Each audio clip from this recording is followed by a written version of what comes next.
সূরাতুল আল ইমরানের ৩য় নম্বর সূরার ১৬৪ নম্বর আয়াতের শেষের দিকে আল্লাহ বলছেন, ওয়া ইন কানু মিন ক্বাবলু লাফি যালালিম মুবিন। প্রকাশ্য পথভ্রষ্টতার সময় আল্লাহর নবী আল্লাহর রাসূলকে আল্লাহ পৃথিবীর বুকে পাঠিয়েছিলেন লিতুখরিজান নাসা মিনাজ যুলুমাতি ইলান নূর, মানুষকে অন্ধকার থেকে আলো দিশা দেখাবার জন্য। সেই প্রকাশ্য পথভ্রষ্টতার নবীর ওই জাহেলিয়াতের যুগে, অজ্ঞতার যুগে, মূর্খতার যুগে, ডার্কনেস টাইমে 40 বছর আগে নবুয়াতের পূর্বে সেই পরিবেশটা হুজুর দেখেছে। আজ ১৫০০ বছর পরে সেই প্রকাশ্য পথভ্রষ্টতা আবার ফিরে আসছে সমাজে। অস্বীকার করতে পারবেন? আমার ছেলে, আমার মেয়ে রাত 12টার পরে কানে ব্লুটুথ হেডফোনটা দিয়ে ভিডিও কল করে চ্যাটিং করে প্রেম করছে। আমি বাপ জানার পরেও প্রতিবাদ করি না। আমার মেয়ে কলেজে একটা রিলেশনশিপ দেখেছে, স্কুলে একটা ভালোবাসা তার আছে, 11-12 এ পড়ে, আমি মা জানার পরেও প্রতিবাদ করি না।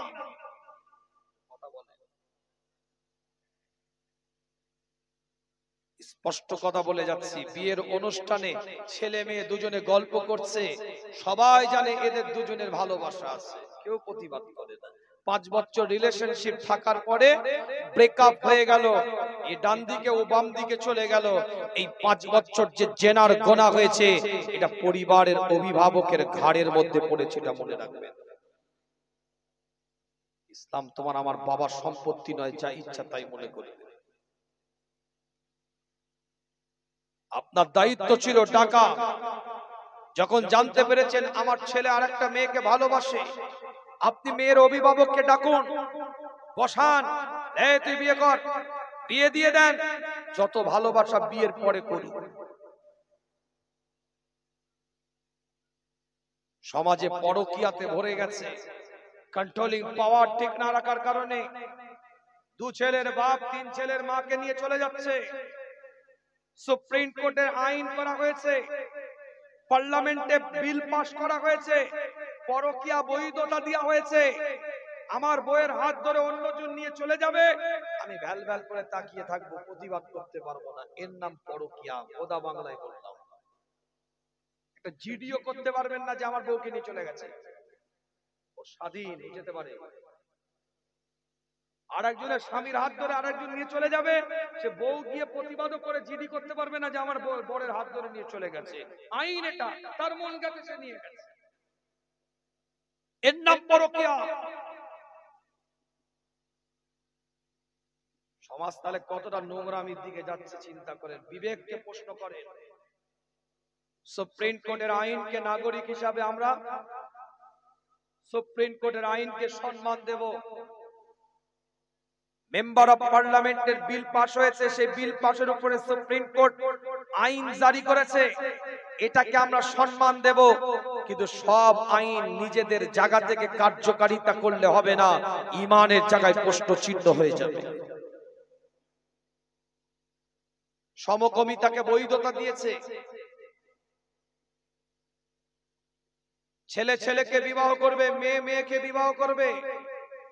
এই সমকামিতা সমাজের বুকে বৈধতা সুপ্রিম কোর্টের ল করে, যেটাকে হোমোসেক্স বলে। ট্রিপল তালাক বৈধতা দিয়েছে, অর্থাৎ ট্রিপল তালাক আইন এনেছে বিল পাস করে। 3 তালাক দেওয়ার পরেও সেটা আইনতভাবে ডিভোর্স হবে না, বিচ্ছেদ হবে না, সে তার স্বামীর ঘর করতে পারবে, এটা আইন জারি করা হয়েছে। আমার বক্তব্য অন্য জায়গায় নয়, আমার বক্তব্য সমাজকে, আপনাকে আমাকে সচেতনতার সাথে পরিবর্তনের জায়গা তৈরি করতে হবে, রাগ করলে হবে না। কথাগুলো বুঝুন। আমরা ভারতীয় নাগরিক, আমরা ভারতবর্ষে বসবাস করি, সিটিজেন অফ ইন্ডিয়া। আমরা ভারতীয় নাগরিক হিসাবে সুপ্রিম কোর্টের আইনকে সম্মান দিতে হবে, কিন্তু সুপ্রিম কোর্টের আইনকে ঈমানের জায়গা থেকে সব কার্যকারিতা করলে হবে না, ঈমানের জায়গায় প্রশ্ন চিহ্ন দাঁড়িয়ে যাবে। বক্তব্য আমার এই জায়গাটা।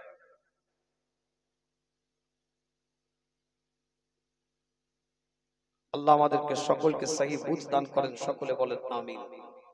এর জন্য আপনাদের সচেতন হতে হবে, গ্রামে পাড়ায় মহল্লায় সচেতন হতে হবে।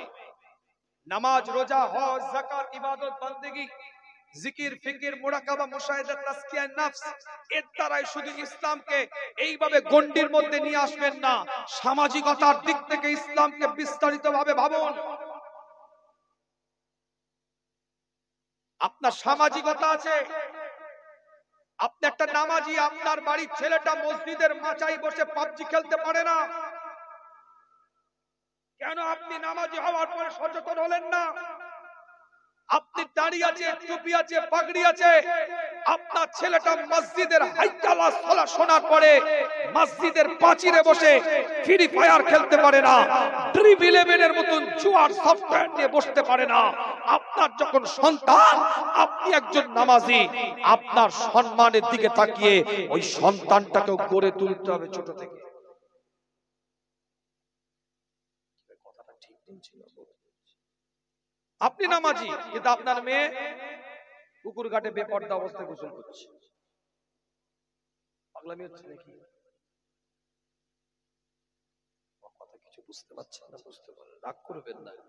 এই শবে বারাতের, এই লাইলাতুল নিসফি মিনাশ শাবানের বহু মা বোনেরা রোজা রাখে, ভালো দিক, অবশ্যই রাখুক।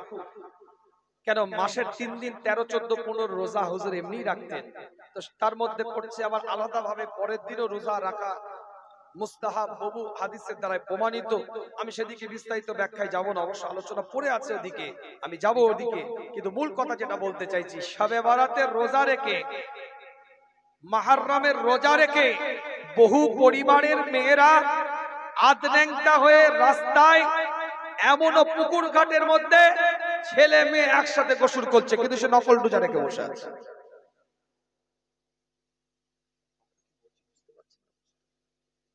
সমাজ সচেতন করেন, শুধু ওয়াজ 2 ঘন্টা শুনে চলে গেল। তাহলে রোজা রাখাটা নফল, এই ইবাদতটা ভালো করেছে, কিন্তু একটা ডেঞ্জারাস ফরজ ইবাদত তরফ করে বসে আছে। কোরআন পড়ার প্রবণতা আছে মেয়েদের মধ্যে, ভালো দিক, আল্লাহ আলো পড়ার তৌফিক দেখ। দোয়া করি সহি শুদ্ধতা তালাফুজের সাথে, ওয়ারাতিলুল কুরআনা তারতিলা, মাখরাজের সাথে তেলাওয়াত করার সুযোগ করে দেখ, দোয়া করি আল্লাহর কাছে। কিন্তু বহু পরিবারের মেয়েরা আছে, বহু পরিবারের মহিলা সদস্যরা আছে, যারা কোরআনের পৃষ্ঠার উপরে হাত দিয়ে কোরআন পড়তে পড়তে কথা বলার দরকার হয়েছে, কোরআনের মধ্যে হাত দিয়ে পৃষ্ঠাটাকে উল্টে দিয়ে কোরআনের মধ্যে হাত দিয়ে পরচর্চা করে, পরনিন্দা করে, গীবত করে, অপরের সমালোচনা করে। আমার কথা কিছু বোঝা যাচ্ছে না? বোঝা যায় না? কে করবে সচেতন? আগে আপনাকে তো সচেতন হতে হবে। কু আনফুসাকুম ওয়া আহলিকুম নার, নিজেকে তো সচেতন হতে হবে। আমার আলোচনা এই জায়গায় বোঝার চেষ্টা করেন। এই রাত্রিরে আল্লাহ সবাইকে ক্ষমা করে দিবে। 2 শ্রেণীর মানুষ ছাড়া, একটা হচ্ছে শয়তানের সাথে যারা যুক্ত আছে তারা, আর যাদের মনের মধ্যে হিংসা আছে তারা। এই 2 শ্রেণীর মানুষ ছাড়া আল্লাহ সবাইকে ক্ষমা করে দিবে। কিন্তু মনের আজকে দুঃখ নিয়ে কিছু কথা বললাম।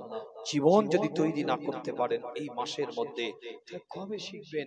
সামনে রমাদান তো চলে এলো, প্রস্তুতি ইবাদতটা আপনাকে আমাকে নিতে হবে।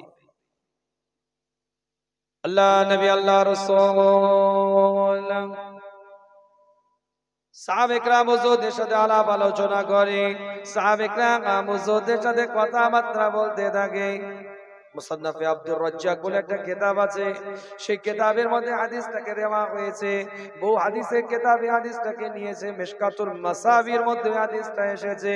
আল্লাহ নবী মুহাম্মদুর রাসূলুল্লাহ সাল্লাল্লাহু আলাইহি ওয়াসাল্লাম জানিয়ে দেয়, 5টা রাতের দোয়াকে আল্লাহ কবুল করে নেয়, 5টা রাতের হাতকে আল্লাহ পাক ফেরত দেয় না, 5টা রাতের দোয়াকে আল্লাহ পাক মঞ্জুর করে নেয়। আল্লাহ নবী, আল্লাহ রাসূল জানিয়ে দিলেন, জুমার রাতের দোয়াকে অর্থাৎ বৃহস্পতিবার দিনগত রাত, জুমার দিনের আগের দিনের রাতটা অর্থাৎ জুমার রাত যেটাকে বলি আমরা, এই জুমার রাতের দোয়াকে আল্লাহ কবুল করে নেয়।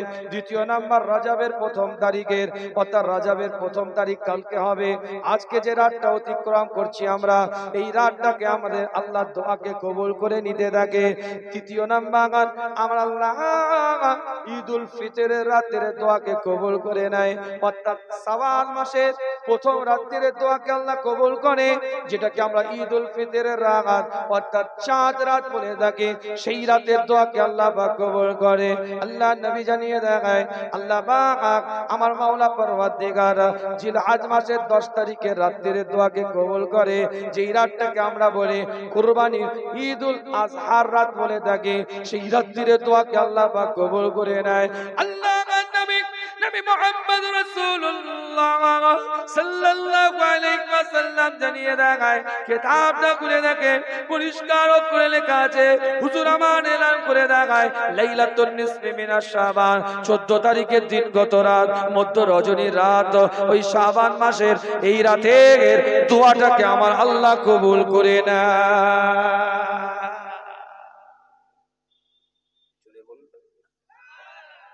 চিৎকার দিয়ে বলা যাবে না। আল্লাহ পাক কোরআনের মধ্যে জানিয়ে দেয় তোরা আল্লাহকে ভয় কর, সত্য কথা বল। অন্য আয়াতের মধ্যে আল্লাহ পাক জানিয়ে দেয় ইয়া আইয়ুহাল্লাযীনা আমানুত্তাকুল্লাহ হাক্কা তুকাতিহি ওয়া লা তামুতুন্না ইল্লা ওয়া আনতুম মুসলিমুন। তোরা আল্লাহকে ভয় কর, ভয় করার মতন ভয় কর, যতক্ষণ পর্যন্ত মুসলমানের পরিচয় না দিতে পারিস তোরা মৃত্যুবরণ করিস না। যদি রবকে ভয় করতে পারেন, মাওলাকে ভয় করতে পারেন, খোদাকে যদি ভয় করতে পারেন, কি আল্লাহ পাক বেনিফিটটা দিবে, কি আল্লাহ পাক নিয়ামতটা দিবে। আমি বলি না, কোরআন জানিয়ে দেয়, সূরাতুল মুলকটা খুলে দেখেন 67 নম্বর সূরার 12 নম্বর আয়াতের মধ্যে আল্লাহ পাক জানিয়ে দেয় আমার আল্লাহ তাদেরকে এমনি ক্ষমা করে দিবে যদি অন্তরের মধ্যে রবের ভয় থাকে, খোদার ভয় থাকে, আল্লাহ পাক তাদেরকে ক্ষমা করে দিবে, আল্লাহ পাক তাদেরকে মর্যাদা দিবে। আল্লাহ পাকের তরফ থেকে এলান হয়ে যায় ওই বান্দা, যেই বান্দা আমাকে না দেখে আমাকে ভয় করলো, যারা আমাকে দেখলো না আমাকে ভয় করলো, লাহুম মাগফিরাতুন, আমি আল্লাহ তাদেরকে ক্ষমা করে দিলাম, ওয়া আজরুন কাবীর, আর আমি আল্লাহ তাদেরকে উত্তম প্রতিদান দিয়ে দিলাম।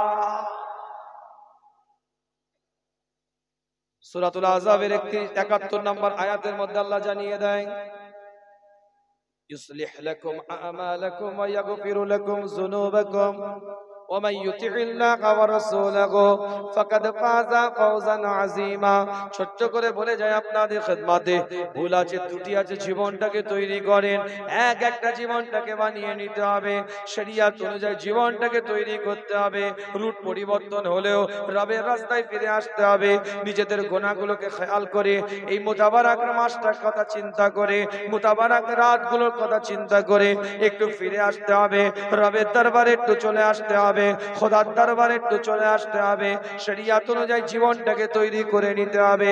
যদি কোনো বান্দা সত্য কথা বলে, আল্লাহকে যদি ভয় করে, আমি বলি না, কোরআন বলে ইউসলিহ লাকুম আমালাকুম, আল্লাহ পাক তাদের ওই সমস্ত এলোমেলো অর্থাৎ যে সমস্ত আমলগুলো আল্লাহর পছন্দ নয়, সেই পছন্দনীয় অপছন্দনীয় আমলগুলোকে আল্লাহ পাক কেটে চেটে বাদ দিয়ে পছন্দনীয় আমলগুলোকে আল্লাহ কবুল করে নেয়, আল্লাহ মর্যাদা দিয়ে দেয়, আল্লাহ মার্তাবা দিয়ে দেয়, অর্থাৎ তাদের ভুল আমলগুলোকে বাদ দিয়ে সঠিক আমলগুলোকে কবুল করে নেয়, আর আমার আল্লাহ তাদেরকে ক্ষমা করতে থাকে।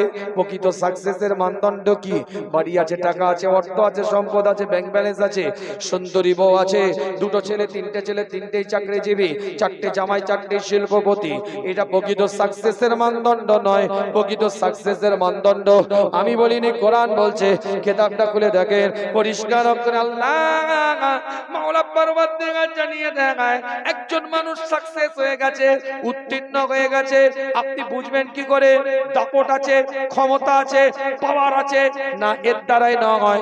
একজন মানুষ সাকসেস হয়ে গেছে এটা চেনার উপায় হচ্ছে ইউসলিহ লাকুম আমালাকুম ওয়া ইয়াগফিরু লাকুম যুনুবাকুম ওয়া মান ইউতিইল্লাহা ওয়া রাসূলাহু, আল্লাহ আল্লাহ পাক কোরআনের মধ্যে জানিয়ে দেয় প্রকৃত সাকসেসের মানদণ্ড হচ্ছে তারা আল্লাহর ইত্তেবা করবে, রাসূলের ইত্তেবা করবে, ফাকাদ ফাযা ফাওজান আযীমা, আর তারাই হচ্ছে উত্তম সাকসেসের মানদণ্ড পেয়ে যাবে। সাকসেস হয়েছে বুঝবেন কি করে? উত্তীর্ণ হয়েছে। আল্লাহর ইত্তেবা থাকবে, রাসূলের ইত্তেবা থাকবে, ফাকাদ ফাযা ফাওজান আযীমা, আল্লাহ কবুল করে। আসেন আপনাদেরকে ফিরে আসতে হবে, সঠিক রাস্তায় চলে আসতে হবে। ভুল হয়েছে আমারও, ভুল হয়েছে আমাদেরও, জীবনটাকে গড়ে নিতে হবে। তবে এই মাহফিলটায় আসাটা বসাটা আপনার আমার জন্য সার্থক হবে। এক একটা কথা আপনাদের খেদমতে বলে যায়, দলিল দিয়ে কথা বলে যাচ্ছি, কালেকশনের দিকে যাব, চাঁদার দিকে যাব, কিন্তু ছোট্ট করে বলি একটা কথা। মসজিদ হচ্ছে এক বচন, এর বহু বচন হচ্ছে মাসাজিদ। মসজিদ হচ্ছে এক বচন, এর বহু বচন হচ্ছে মাসাজিদ, সিজদা দেওয়ার জায়গা। আজকে এই মাহফিল থেকে উদ্বৃত্ত টাকা কিছু তুলে দিলাম, অতিরিক্ত কিছু অর্থ এসে গেল, মসজিদের উন্নয়ন হয়ে গেল। আমি মনে করি না এটা প্রকৃত মসজিদের উন্নয়ন হলো। অর্থ লাগবে, সম্পদ লাগবে, টাকা লাগবে, এটা উন্নয়নের জন্য এগিয়ে যাওয়ার জন্য এগুলো দরকার। কিন্তু একটা মসজিদের প্রকৃত উন্নয়ন হচ্ছে এই মাহফিল থেকে, এই মজলিস থেকে একজন মানুষ যদি কাতারে কাতারে ফজরের ওয়াক্তে দাঁড়িয়ে যায়, ওটা মসজিদের প্রকৃত উন্নয়ন হয়ে যাবে। দুঃখ লাগে, কষ্ট লাগে, বুকে ব্যথা লাগে, বেদনা লাগে। তাই শাবানের গুরুত্ব নিয়ে আলোচনা করতে করতে, তাই শবে বরাতের লাইলাতুন নিসফে মিনাশ শাবানের গুরুত্ব নিয়ে আলোচনা করতে করতে একাধিক হাদিস পড়ে আছে। আমি ওদিকে বিস্তারিত জায়গায় যেতে পারছি না, যদি সময়টাকে ছোট্ট করে একটা হাদিস বলবো, কিন্তু তার আগে বলে দিয়ে যায় আপনাদেরকে। আমি বলি না, কোরআন জানিয়ে দেখায়, সূরাতুল আল ইমরানটা খুলে দেখেন, ৩য় নাম্বার সূরা, পরিষ্কার করে ৯৬ নম্বর আয়াতের মধ্যে আল্লাহ এলান করে দেয়, ইন্না আউওয়ালা বাইতিন উদিয়া লিন-নাস লাল্লাযী বাক্কাতা মুবারাকান ওয়া হুদাল লিল আলামিন। আমি বলি না, কোরআন জানিয়ে দেয় পরিষ্কার করে, পৃথিবীর প্রথম ঘর, পৃথিবীর প্রথম ঘর, পৃথিবীর প্রথম ঘর, ইন্না আউওয়ালা বাইতিন উদিয়া লিন-নাস, যেটা মানুষের জন্য আল্লাহ বরাদ্দ করেছে, মুমিনদের জন্য যেটা বরাদ্দ করে দিয়েছে, সেই পৃথিবীর প্রথম ঘরটার নাম হচ্ছে কাবা, বাইতুল্লাহ, যেটা কাবা, যেটা কাবা শরীফ বলে থাকি আপনি আমি, কাবা বাইতুল্লাহ পৃথিবীর প্রথম ঘর।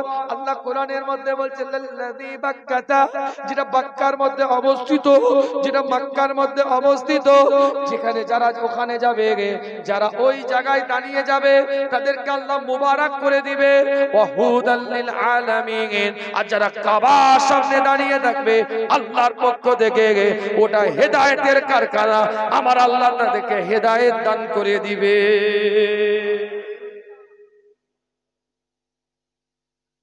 ছোট করে বলি আপনাদের খেদমতে, ওই কাবা শরীফের অংশ পৃথিবীর যত মসজিদ আছে, সমস্ত মসজিদগুলো কাল কিয়ামতের ময়দানে ইজা জুলজিলাতিল আরদু জিলজালাহা, যেদিন জমিনটা কেঁপে উঠবে, তাফসীরের মধ্যে এসেছে হুররিকাত লিকিয়ামিন সাআতিন, যেদিন কিয়ামতটা সংগঠিত হবে, ওয়া আখরাজাতিল আরদু আসকালাহা, আল্লাহ পাক জমিনটাকে বলবে, জমিন তুই বমি করে দে, তুই কাই করে দে। জমিন বমি করে দিবে, কাই করে দিবে, আমওয়াত দেখা ওয়া কুনুজিহা, লাশসমূহ খনিজ দ্রব্য সমূহ বার হয়ে আসবে। সেই কঠিন সময় কাল কিয়ামতের ময়দানে, কাল হাসরের ময়দানের আগে, যখন ইসরাফিল আলাইহিস সালাম সিংহার মধ্যে ফুঁকটা দিবে, লুবাবা নামক সিংহার মধ্যে যখন ফুঁকটা দিবে, তামাম বিশ্বটা যখন তাবাহ হয়ে যাবে, তামাম বিশ্বটা যখন শেষ হয়ে যাবে, আল্লাহ পাকের কাবা বাইতুল্লাহটাকে আল্লাহ ওখানে অক্ষুণ্ণ রাখবে। তাম পৃথিবীর যত মসজিদ আছে সমস্ত মসজিদগুলো হচ্ছে কাবা বাইতুল্লাহর অংশ। তাম পৃথিবীর মসজিদগুলো কাবা বাইতুল্লাহর সাথে গিয়ে লেগে যাবে। কাবা বাইতুল্লাহ জান্নাতের দিকে যেতে থাকবে। তাম পৃথিবীর মসজিদগুলো পিছনে পিছনে জান্নাতের দিকে যাবে।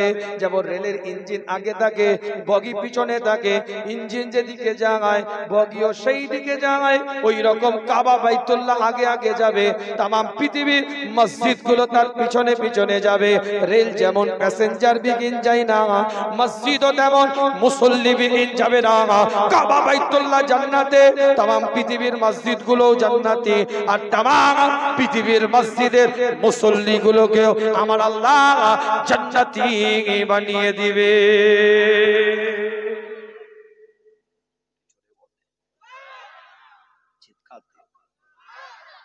মসজিদটা আবাদ করেন, মসজিদগুলো বিরান হয়ে যাচ্ছে আস্তে আস্তে। 10 জন মুরব্বী নামাজ পড়ছিল সারা বছরের মধ্যে। আল্লাহ না করুক, আল্লাহর কার হায়াত রেখেছে, কার হায়াত নাই। সারা বছরের মধ্যে 10 থেকে 8 হয়ে গেছে, 2 জন মুরব্বী নাই। ওই 8 থেকে কিন্তু কোটা বাড়ে নাই, ওই 8 জনই রয়ে গেল। নতুন যে জেনারেশন আসবে এই মনোযোগ কমে যাচ্ছে। ঠিক বলছি। আগে মসজিদ আপনার বিরান হয়, তারপরে মসজিদগুলো ধ্বংস স্তূপে পরিণত হয়। 1992 সালে 6 ডিসেম্বর বাবরি মসজিদকে ধ্বংস করা হয়েছে, শহীদ করা হয়েছে। কিন্তু বহু আগে থেকে বাবরি মসজিদ বিরান হয়ে পড়েছিল। জনসংখ্যা কমে যাওয়ার কারণে, মুসল্লি কমে যাওয়ার কারণে মসজিদ বিরান হতে লেগেছে। পরবর্তীতে সেটা ধ্বংস স্তূপে পরিণত হয়ে গেছে। বাবরির পরে জ্ঞানপাপী ইতিহাস সাক্ষী দিচ্ছে। এখন আবার কালিয়াচকে মালদার আদিনা মসজিদ বলে একটা মসজিদে আবার এখন নতুন করে অনেক কিছু ওনারা সন্ধান পাচ্ছে। 650 বছর আগেকার মসজিদে দুঃখ লাগে, কষ্ট লাগে, বেদনা লাগে। এটা কোনো ধার্মিক মানুষের কাজ নয়, এটা ধর্মের পোশাকে ঘুরে বেড়ানো কিছু মুখোশধারী অসাম্প্রদায়িক মনোভাবপূর্ণ ব্যক্তিত্বের কাজ। যেখানে রুলস করা আছে কোন ধর্মীয় কার্যকলাপ করা যাবে না, আইনত সেখানে ইসলাম লাগানো আছে। সেখানে জোর করে তারা তাদের ধর্মীয় কাজ করছে। এটা ধর্মের পোশাকে, ধর্মের লেবাসে, ধর্মের মুখোশে তারা আজকে সমাজকে বিশৃঙ্খলার জন্য, আগিয়ে দেওয়ার জন্য এই কর্মটা তারা বাছাই করে নিয়েছে। আদিনা মসজিদ দেখেন, সচেতন হন। আপনার গ্রামে, আপনার পাড়ায়, আপনার মহল্লায় ফজরের ওয়াক্তে যদি 150টা যুবক ছেলে বেরোতে পারত, সুটান বডি নিয়ে, 6 প্যাক 8 প্যাক ল্যাট মাসেলওয়ালা শরীরটা নিয়ে যদি 150টা যুবক ছেলে আপনার মসজিদ থেকে যদি বেরোতে পারত, ওরা এমনি ভয়ে থাকতো যে ফজরে যদি 150টা হয় জোহরে করে।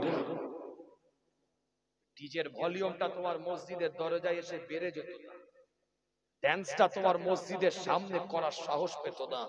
আমরা মসজিদ বিরান করে দিয়েছি, সাহস তো এমনি বেড়ে যায়। লজিক্যালি কথা বলে, আমি লজিক্যালি কথা বলি না। আপনি মসজিদটাকে আবাদ করেন। যে নিজের জায়গা মসজিদে করলো, আল্লাহ তার জায়গাটাকে জান্নাতে করে দিল। জোরে বললেন, জোরে বলবেন না। আল্লাহ নবী আল্লাহ রাসূল এলান করে দেয় যে এলাকার মধ্যে একটা মসজিদ আছে, ওই এলাকার আশপাশে আমার আল্লাহ পাক 70টা বাড়িকে বিনা হিসাবে জান্নাতি বানিয়ে দেয়। আল্লাহ নবী আল্লাহ রাসূল আবার জানিয়ে দিলেন যে এলাকার মধ্যে একটা মসজিদ আছে, ওই মসজিদের আশপাশের 40টা বাড়িকে, আপনার 70টা বাড়িকে বিনা হিসাবে জাহান্নামী বানিয়ে দেয়। সাহাবায়ে কেরাম প্রশ্ন করে, ইয়া রাসূলুল্লাহ, ইয়া হাবিবাল্লাহ হুজুর, আপনি 70টা বাড়ি আগে জান্নাতি বললেন, আবার 70টা বাড়িকে আল্লাহ আপনি জাহান্নামী বললেন, আল্লাহ জাহান্নামী বানিয়ে দিবে বললেন। বিষয়টা একটু খোলাসা করে দেন। আল্লাহ নবী আল্লাহ রাসূল জানিয়ে দেয়, ওই মসজিদের আশপাশে 70টা বাড়ি মসজিদের মুয়াজ্জিনের আযানটা শুনেছে, আসসালাতু খায়রুম মিনান নাওম, বিছানায় শুয়ে থাকতে পারে নাই, আর আমার বিছানাকে লাথি মেরে সরিয়ে ইমামের পিছনে কাতারে দাঁড়িয়ে গিয়েছে, মসজিদের হকটা আদায় করেছে। ওই বান্দাটার ভুল থাকতে পারে, খাতা থাকতে পারে, কিন্তু মসজিদ তাকে সুপারিশ করে আল্লাহর জান্নাতি বানিয়ে দিবে। আর 70টা বাড়ির মানুষ এজন্য জাহান্নামী। কানে হাইয়া আলাস সালাহ শোনার পরে মসজিদে মন টানে নেই। হয়তো তাদের ভালো কাজ থাকতে পারে, কিন্তু মসজিদ তাদের জন্য সুপারিশ করবে না। মসজিদের হক নষ্ট করার জন্য আল্লাহ তাদেরকে বিনা হিসাবে জাহান্নামী বানিয়ে দিবে। মসজিদের হক আছে, গুরুত্ব দেন। আল্লাহ আমাদের সকলকে কবুল করেন। সেই মসজিদটা একটু সুন্দর করে গড়ে তুলতে হবে। মসজিদের মুসল্লিদের উপকারের জন্য, সিজদাকারী সিজদা সুন্দরভাবে দেওয়ার জন্য, রুকুকারীর রুকু সুন্দরভাবে দেওয়ার জন্য আমাদের সুন্দর করে মসজিদটা গড়ে তুলতে হবে। আলহামদুলিল্লাহ মসজিদের কাজ হচ্ছে, আপনাদের সহযোগিতাই গড়ে উঠেছে। দোয়া করি আল্লাহ আরো যেন সুন্দরভাবে গড়ে দেন, আরো যেন আমাদের দ্বারাই আমাদেরকে ওসিলা বানিয়ে আল্লাহ যেন সুন্দরভাবে আমাদেরকে দেওয়ার তৌফিক এনায়েত করেন। একটা মানুষ হাত তুলে বলেন এই মসজিদের জন্য, একজন ব্যক্তিত্ব হাত তুলে বলেন হুজুর আমি এই মসজিদের জন্য 5000 টাকা দেব। কেউ আছে? একজন মানুষ একটু হাত তুলে বলেন হুজুর এই মসজিদটার জন্য আমি 5000 টাকা দেব, এমন কেউ আছে? আল্লাহ বহু জায়গায় আপনাদের দোয়ায় আলোচনা করায়। তো অ্যাক্টিভনেস, সক্রিয়তা বোধ একটা শ্রোতাদের বক্তাকে সহযোগিতা করার একটা বড় দিক বা বড় লক্ষণ।